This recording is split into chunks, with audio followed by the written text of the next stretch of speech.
तो ट्रांसपोर्टेशन इन एनिमल्स और प्लांट्स, ये 2 मॉडल ऑर्गेनिज्म है हमारे पास।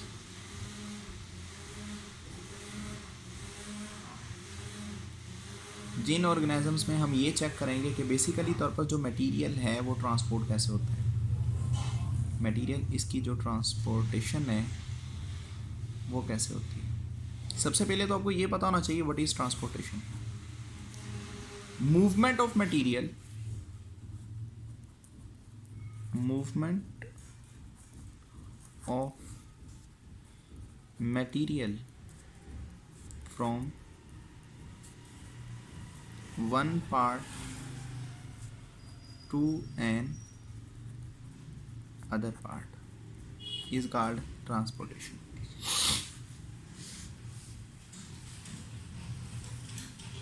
Suppose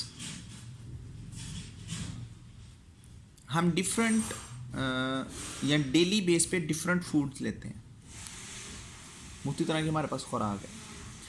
अब इस फूड के अंदर डिफरेंट कंपोनेंट्स होते हैं। अब खुराक सबसे पहले कहाँ होती है, आपके माउथ में। माउथ से वो ट्रैवल करती है, तो ट्रैवल करके वो किधर जाती है, स्टमक में। स्टमक से वो ट्रैवल करके किधर जाएगी, इंटेस्टाइन में। और इंटेस्टाइन से फिर आगे आपके पूरे बॉडी में ट्रांसपोर्ट कर दी जाएगी ब्लड के ज़रिए से। जो बाकी बचेगी वो फीसिस के ज़रिए से बॉडी से बाहर निकाल दी जाएगी। खाना पहले माउथ में था, लेकिन वो ट्रैवल करके आखिरकार कहाँ तक जा रहा है, आखिरकार वो पहुँच रहा है एनएस पे। जब मटेरियल इस तरह से मूव करता है, हम उस अमल को क्या कहते हैं, ट्रांसपोर्टेशन। ठीक है, हो रही है ट्रांसपोर्टेशन हो रही है। अच्छा, प्लांट्स की बात कर लें बेटा। ये प्लांट्स को जिस चीज़ की रिक्वायरमेंट होती है वो क्या है, मिनरल्स। पौधे को मिनरल्स चाहिए सबसे ज़्यादा। और मिनरल्स कभी भी पौधा सॉलिड स्टेट में नहीं ले सकता। पौधा जो मिनरल्स लेता है वो बेसिकली किस स्टेट में लेता है, लिक्विड में। इसका मतलब ये हुआ कि यहाँ पर 2 चीज़ें पौधे के लिए नेसेसरी होगी। एक क्या हुआ, वाटर, ये भी पौधे को चाहिए। दूसरी बात क्या, पौधे को आयंस भी चाहिए और पौधे को साल्ट्स भी चाहिए, जिन्हें कलेक्टिवली तौर पर मिनरल्स बोला जा रहा है। ठीक है। पानी, इसका फंक्शन क्या है, पानी एक रोल पे नहीं कर रहा, ये डिफरेंट रोल पे करता है। ठीक है, किस में, प्लांट की बॉडी में। सबसे पहली बात ये पौधे को टर्जिडिटी देता है, ये पौधे को टर्गर करता है, तनाव, पौधे को स्टिफ करता है, हार्ड करता है। ठीक है। दूसरी बात, prevent from dehydration.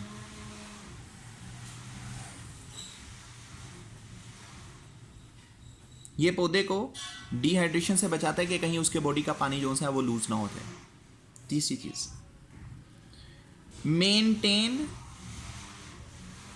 Plant body temperature.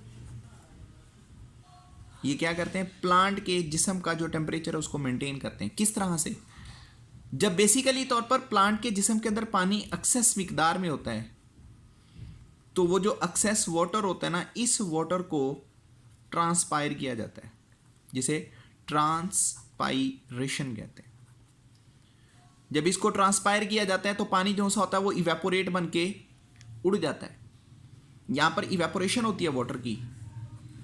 जब वाटर की इवेपोरेशन होती है, यानी कि जो वाटर होता है वो छोटे छोटे वेपर्स की स्टेट में पौधे की सतह से जब निकल जाता है, तो बदले में पौधे को क्या मिलते हैं, कूलिंग इफेक्ट्स। जब पौधे को बदले में कूलिंग इफेक्ट्स मिलते हैं, तो फिर हम ये कहते हैं कि जिस तरह हमारे जिस्म को पसीना आता है, तो पौधे के बॉडी को भी पसीना आ रहा है, जिसको ट्रांसपायरेशन कह रहे हैं। इसकी वजह से पौधा अपने जिस्म का जो टेम्परेचर होता है वो मेंटेन कर रहा होता है। वो किसकी बदौलत हो रहा है, पानी की बदौलत हो रहा है। पहला क्या है, पानी क्या दे रहा है, पौधे को टर्जिडिटी दे रहा है, उसको टर्जिड कर रहा है, इसलिए हम कह रहे हैं जी पानी बहुत ज़्यादा ज़रूरी होता है। दूसरी बात ये, पौधे को डिहाइड्रेशन से जो बचा रहा है वो पानी है। तीसरी बात ये कि पौधे के बॉडी का टेम्परेचर मेंटेन कर रहा है। और चौथी बात ये है कि बेसिकली तौर पर जो पानी है वो फोटोसिंथेसिस के अंदर एक रॉ मटेरियल के तौर पर यूज किया जाता है। अगली जो बात ये है कि जो वाटर है, वाटर यूज इन फोटोसिंथेसिस, ये फोटोसिंथेसिस में भी क्या यूज किया जाता है? As a raw material.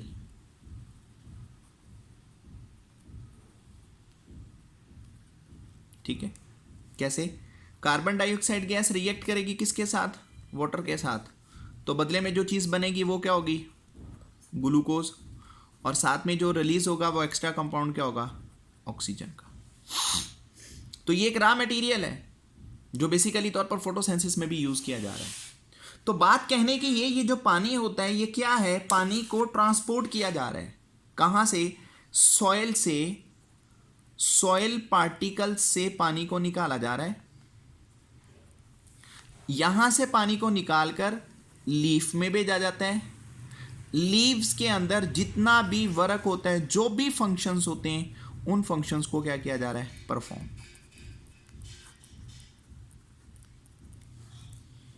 ठीक है जी।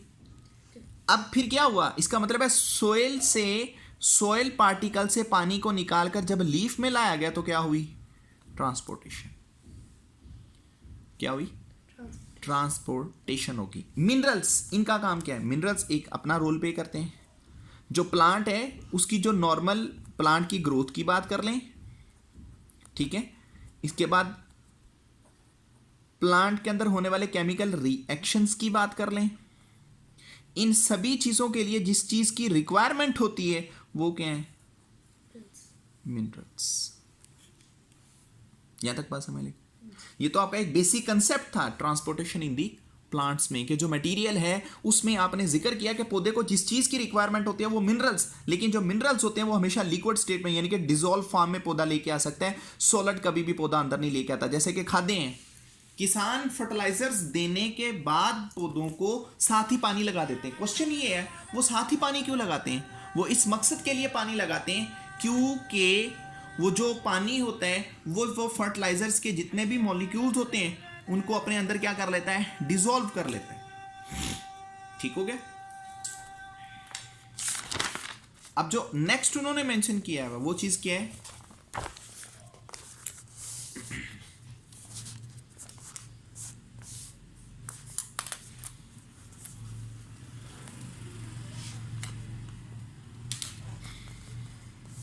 uptake of water and ions, uptake of water and ions।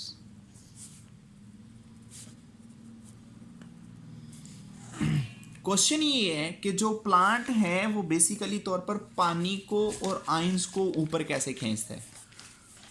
देखें, हमारे पास प्लांट्स भी दो तरह के हैं। प्लांट्स ये टू काइंड्स के हैं। एक प्लांट हमारे पास है ब्रायोफाइट्स, जिनके अंदर आप जिक्र करते हैं किनका? मोसिस का, जिनमें आप जिक्र करते हैं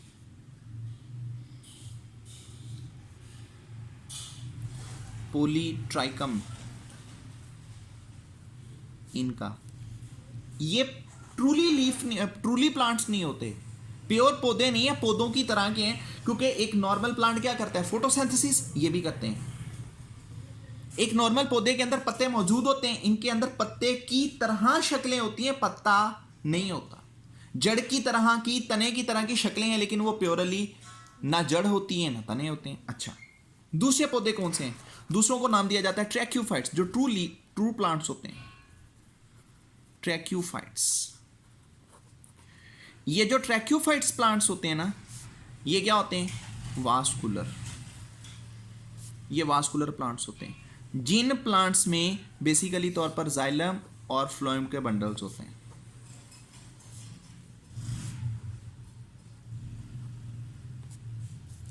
क्या तक बात समझ रहे? अब ये पानी और जो आयंस हैं, ये पौधे के जिस्म के अपटेक इन्हें कैसे किया जाता है उसका अगर हम जिक्र करें तो जो प्लांट हैं वो कौन से होंगे जिनमें हम जिक्र करेंगे, वो होंगे ये वास्कुलर बंडल्स। क्योंकि जिन पौधों में वास्कुलर बंडल्स होंगे ना, उनके अंदर ही आयंस और वाटर की अपटेक होती है और उसके लिए एक बड़ा कंप्रीहेंसिव सिस्टम होता है। लेकिन अगर आप बात करेंगे ब्रायोफाइट्स की, कर तो ये भी अपटेक रहे हैं, लेकिन इनके अंदर किस अमल के जरिए से मटेरियल ट्रांसपोर्ट किया जाता है, डिफ्यूजन। जो बड़े पौधे होते हैं उनमें डिफ्यूजन नहीं होती, जैसे कि सफेदे का पौधा है जिसे यूकलिप्टस कहा जा रहा है, ठीक है। इसके बाद आप बात कर लें किसकी, स्नोबर की, देवदार की, चीड़ की। ये सभी बड़े बड़े पौधे हैं और ऊंचे ऊंचे पौधे होते हैं। इन प्लांट्स के अंदर क्या डिफ्यूजन होती है? नहीं, इनके अंदर एक कंप्रीहेंसिव मेथड होता है, जिस मेथड को ट्रांसपाइरेशन पुल कहते हैं, जिसके जरिए से मटेरियल को ऊपर खींचा जाता है। ये बात समझ लगी? लेकिन हम सिर्फ अभी एक तरीका पढ़ रहे हैं। तो इन पौधों में जो वास्कुलर बंडल्स होते हैं, ये दो किस्म के वास्कुलर बंडल होते हैं, एक जाइलम होता है और एक फ्लोएम होता है।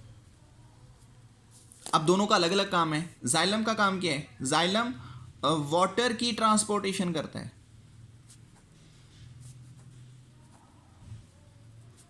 जबकि फ्लोएम ये फूड की ट्रांसपोर्टेशन करता है।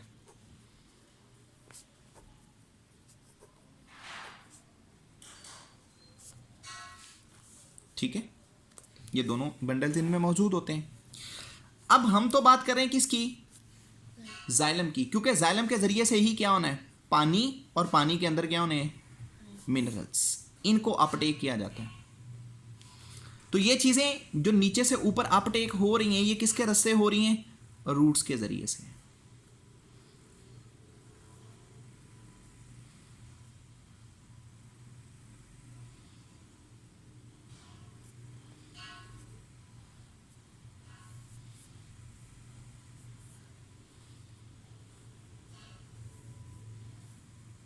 ठीक है,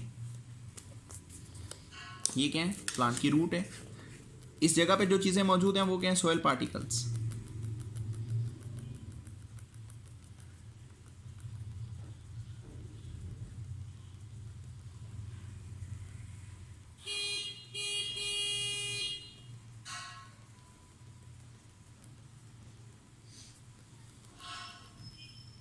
ठीक है, ये हैं सॉइल पार्टिकल्स।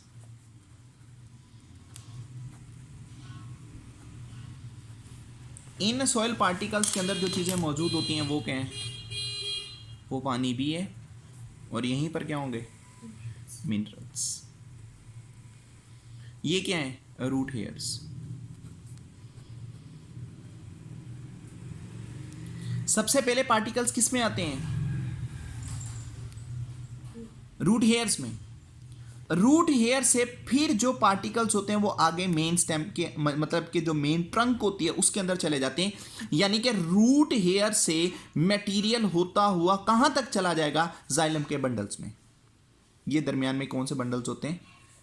जाइलम के। यहां तक चला जाएगा।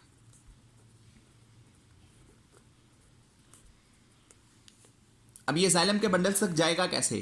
जाइलम के बंडल्स तक जाने के लिए इसको डिफरेंट जो वे होते हैं उनको क्रॉस करना पड़ता है।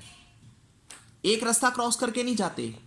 यानी कि जो जाइलम के बंडल्स हैं ये कहां होते हैं? जो मेन स्टेम होती है उस स्टेम के मिड में ये मौजूद होते हैं। जब उस स्टेम के ये मिड में मौजूद होते हैं तो फिर इन्हें एक नहीं, इन्हें डिफरेंट वे क्रॉस करने पड़ते हैं। मुख्तलिफ तरह के रास्ते होते हैं, वो डिफरेंट वे ये क्रॉस करेंगे और फिर उनको क्रॉस करते हुए ये कहाँ तक चले जाएंगे? जाइलम के बंडल्स तक। जिन जिन रास्तों को ये क्रॉस करके जाते हैं हम उनकी बात करते हैं कि किनको क्रॉस करते हैं। सबसे पहले ये जिसको क्रॉस करते हैं वो क्या है? एपिडर्मस। यानी कि सबसे पहले किसको क्रॉस करेंगे? एपिडर्मस को। एपिडर्मस को क्रॉस करके ये किस में चले जाएंगे? कॉर्टेक्स में। कॉर्टेक्स को क्रॉस करके ये कहाँ चले जाएंगे? एंडोडर्मस में। एंडोडर्मस से क्रॉस करके किस में चले जाएंगे? कैस्पेरियन स्ट्रिप्स पे।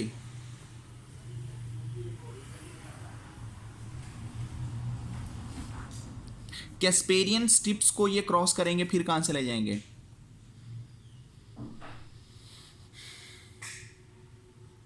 एक अंदर बंडल्स होते हैं जिन्हें पेरिसाइकिल कहते हैं। पेरिसाइकिल को क्रॉस करेंगे तो कहां चले जाएंगे? जाइलम। यानी कि सबसे पहले ये किस में आएंगे? एपिडर्मस, एपिडर्मस से कॉर्टेक्स से एंडोडर्मस, एंडोडर्मस से कैस्पेरियन स्ट्रिप्स, कैस्पेरियन स्ट्रिप से पेरिसाइकल, पेरिसाइकल से फिर ये जाइलम, जाइलम इन पानी के मॉलिक्यूल्स को, इन मिनरल्स को, आइंस को उठाएगा और कहाँ ले जाएगा, एरियल पार्ट्स तक। एरियल पार्ट्स के हैं, ऊपर वाली स्टेम, ऊपर लीव्स, ऊपर ब्रांचेस, ऊपर फ्लावर हैं, यहां तक ले जाएगा। ठीक है, चलें इसका एक क्रॉस सेक्शन देख लेते हैं। CR क्रॉस सेक्शन है किसका, रूट का। सपोज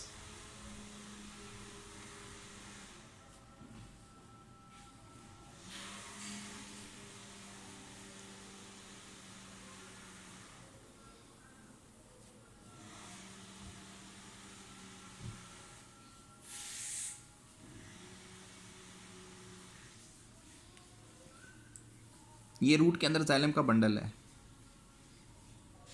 यहां तक मटेरियल कैसे ट्रांसमिट होगा, आप इसको बड़ा कर लें।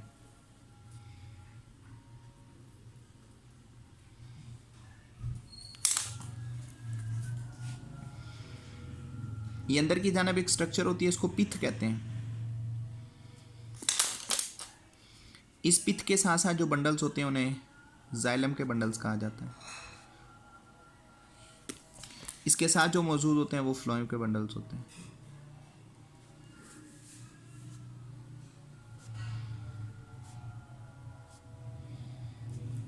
ये इनकी लेयर्स आ जाएगी।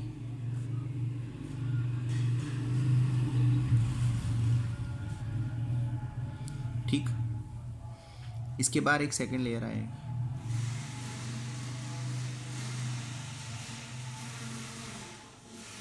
फिर इसके बाद अगली लेयर आ जाएगी।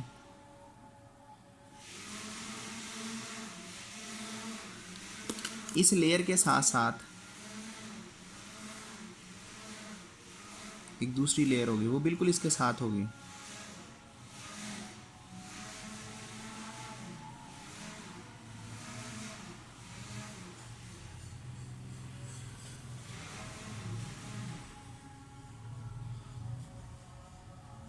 ठीक, फिर इसके साथ यहां पर बाहर की जानब एक लेयर आएगी।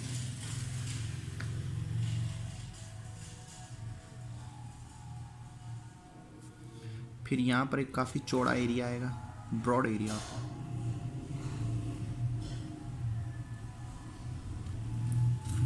फिर इसके साथ साथ एक और लेयर आ जाएगी।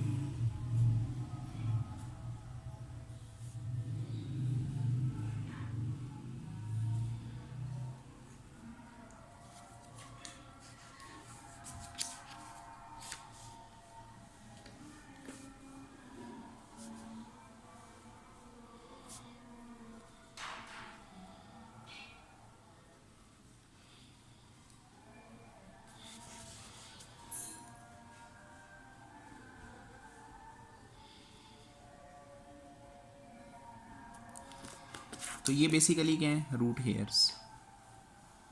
ये क्या है, रूट हेयर। सबसे पहले मटेरियल किस में आएगा, रूट हेयर में। रूट हेयर के अंदर पानी आ जाएगा।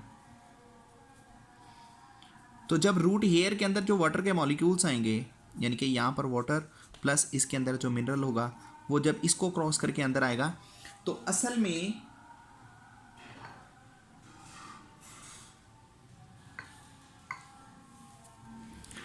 ये दोनों जो चीज़ें होंगी, रूट हेयर से निकलकर ये चले जाएंगे किसके अंदर, एपिडर्मस में। सबसे पहली लेयर एपिडर्मस, ये यहाँ आ जाएंगे। अब देखें यहाँ पर एक मसला है, ये जो सेल लगे हुए हैं, मटेरियल एक सेल से निकलकर दूसरे सेल में कैसे जाता है, तो याद रखिएगा सेल टू सेल मटेरियल एक रास्ते से जाता है जिसको कहते हैं प्लाज्मोप्लाज्मेटा। आपने कहा था ना ये साइटोप्लाज्मिक प्रोजेक्शंस होती हैं, यानी कि सपोज दैट आपके पास ये एक सेल आ गया, ठीक है, सिमिलरली फिर ये एक दूसरा सेल आ गया, ठीक है जी, फिर यहाँ पर ये एक तीसरा सेल आ गया, ठीक है जी, फिर इसी तरह यहाँ पर क्या आ गया, एक चौथा सेल आ गया। तो ये क्या है, ये साइटोप्लाज्मिक स्ट्रैंड्स हैं। ये साइटोप्लाज्मिक स्ट्रैंड्स हैं। मटेरियल यहाँ से मूव कर रहा है, इधर को मूव कर रहा है, इधर को मूव कर रहा है, तो मटेरियल हर लम्हे यहाँ पर मूव ही करता रह रहा है। तो ये मटेरियल क्या कर रहा है, रास्ते बना रहा है। तो एक सेल, ये एक पूरा सेल आ गया, दूसरा ये सेल आ गया, एक सेल का दूसरे सेल के जरिए से जो कनेक्शन बना हुआ होता है वो क्या है, प्लाज्मोडेस्माटा होता है, जिसे साइटोप्लाज्मिक क्या कहते हैं, स्ट्रैंड्स कहते हैं। ये क्या है, साइटोप्लाज्मिक स्ट्रैंड्स। ये बात समझ लगी।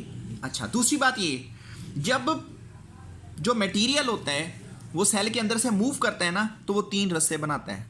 अपोप्लास्ट पाथवे, अपोप्लास्ट पाथवे पहला रास्ता ये बनाएगा। दूसरा बनाता है सिंपलेस्ट पाथवे, तीसरा रास्ता जो बनाता है वो वैक्यूलर पाथवे होता है।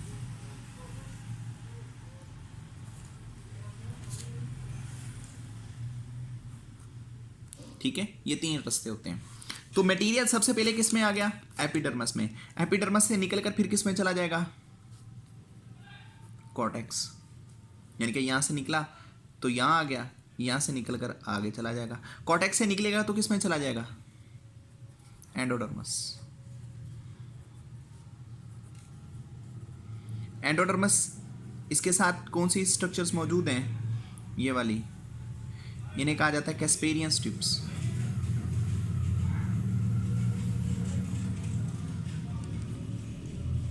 कैस्पेरियन स्ट्रिप के साथ जो चीज मौजूद है उसे नाम क्या दिया जाता है, पेरिसाइकल। पेरिसाइकल के बाद अंदर शुरू हो जाएगा क्या, वास्कुलर कैम्बियम।